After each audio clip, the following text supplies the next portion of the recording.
আজকে আপনার স্যালারি ৪০,০০০। কয়দিন পরে স্যালারি ৫০,০০০ হয়ে গেল। কি ভাবছেন?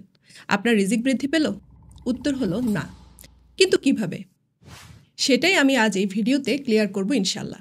কথাগুলো নেওয়া হয়েছে আব্দুল্লাহ বিন আব্দুর রাজ্জাক লিখিত বই রিজিক থেকে। এই লেখকের ফিলিস্তিন ও সমসাময়িক বিশ্ব বইটিও আমি রিভিউ করেছি। লিঙ্ক ভিডিওর কমেন্টে দেওয়া আছে।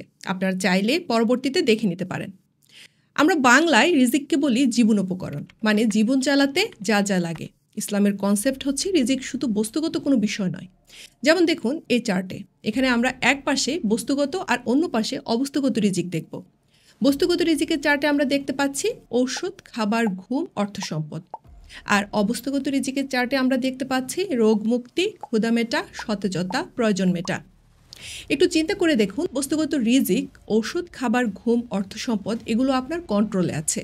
আপনি চাইলে দোকান থেকে ওষুধ কিনে নিয়ে আসতে পারেন, হাতে টাকা থাকলে পর্যাপ্ত খাবার কিনতে পারেন, ঘুম না আসলেও জোর করে ঘুমের ওষুধ খেয়ে ঘুমিয়ে যেতে পারেন, যত খুশি তত অর্থ সম্পদ উপার্জন করতে পারেন। কিন্তু ওষুধের মাধ্যমে আপনার রোগ মুক্তি ঘটাতে পারেন না। পর্যাপ্ত খাবার খাওয়ার পরও আপনার তৃপ্তি মেটে না। ঘুমের ওষুধ খেয়ে ঘুমিয়ে যেতে পারেন, কিন্তু ঘুম থেকে ওঠার পর সতেজতা অনুভব করেন না। অর্থ সম্পদ উপার্জন করতে পারেন, কিন্তু আপনার প্রয়োজন মেটাতে পারেন না।